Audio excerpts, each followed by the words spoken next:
Welcome back to Apple Mary and Dennie. Foil the swindlers.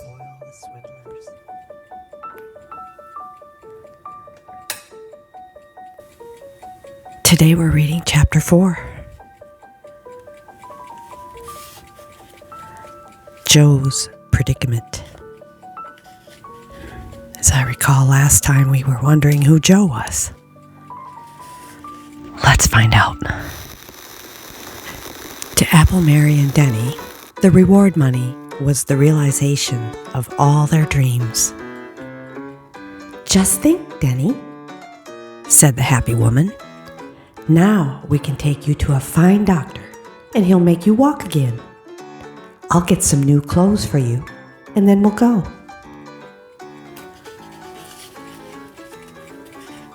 Mrs. Hardy watched Apple Mary jealously as she came in the next day with her purchases. "There goes Apple Mary with a load of things she bought with the reward. If it wasn't for you, Freddie Hardy," she scolded her son, "we'd still have that money ourselves." "But you did spend some of it, Ma. And she didn't even make you pay it back," the boy reminded her.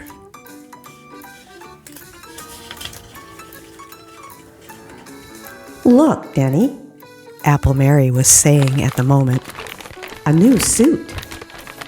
I got you a lot of other things, too." "For me?"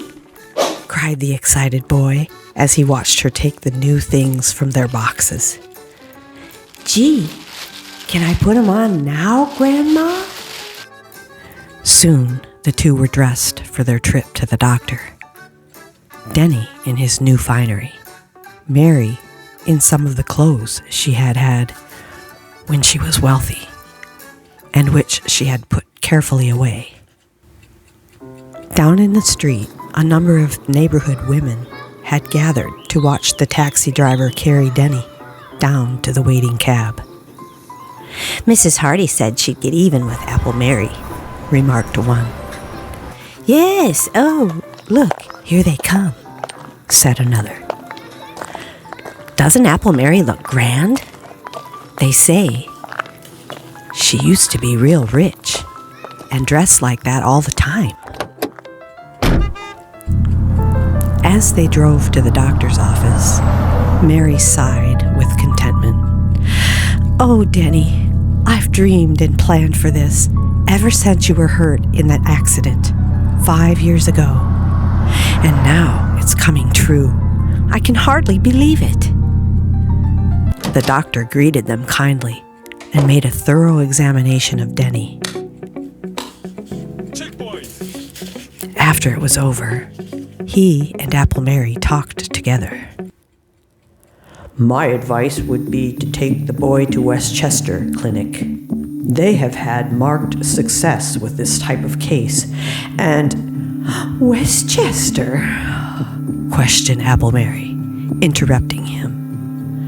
"My, that's such a big place. Won't it be terribly expensive?" "Well, the operation itself will be quite expensive, but Dennie will have to spend several months in the hospital. So it will probably come to around $1,000 or so for everything." $1,000? Twice as much money as she had.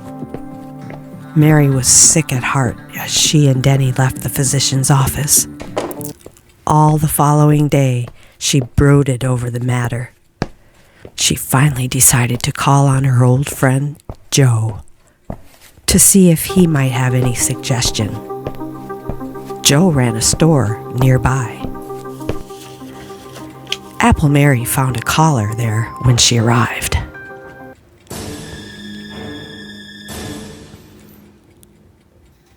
"You'll pay me the money tomorrow or you'll get out. And that is final," the stranger was saying to Joe, who looked very unhappy.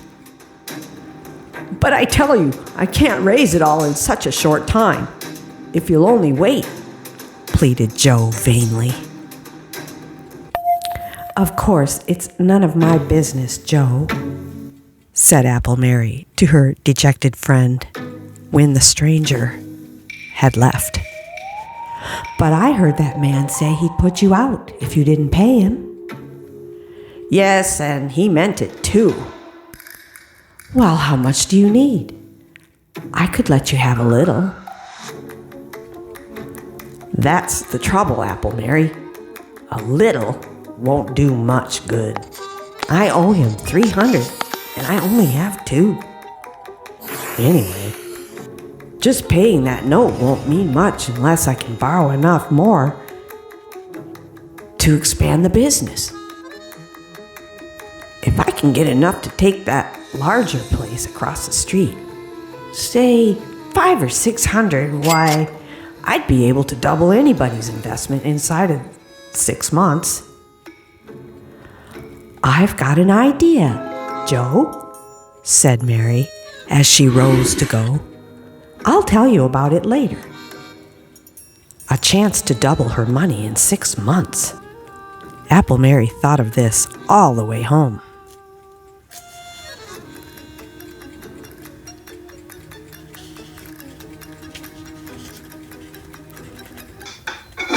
While Dennie and she did the dishes that evening, she told him all about it. "Poor Joe," cried sympathetic Dennie. "Can't we give him some of our money, Grandma?"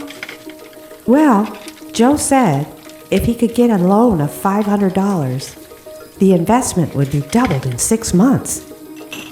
That means if we put in your money, we'd have enough to take you to Westchester."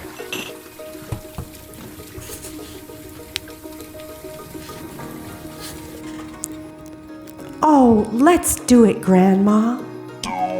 Discussing their plans, the two had no idea that their landlady, still angry because she had to give up the reward money, was listening outside the door.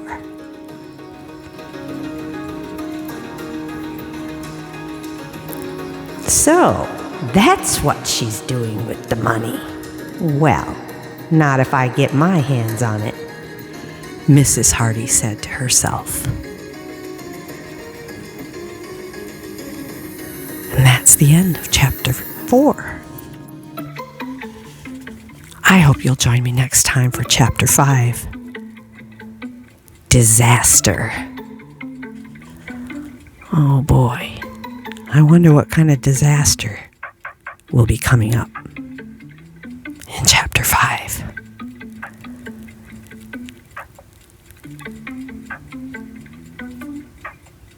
Thanks for joining me. Come on back next time.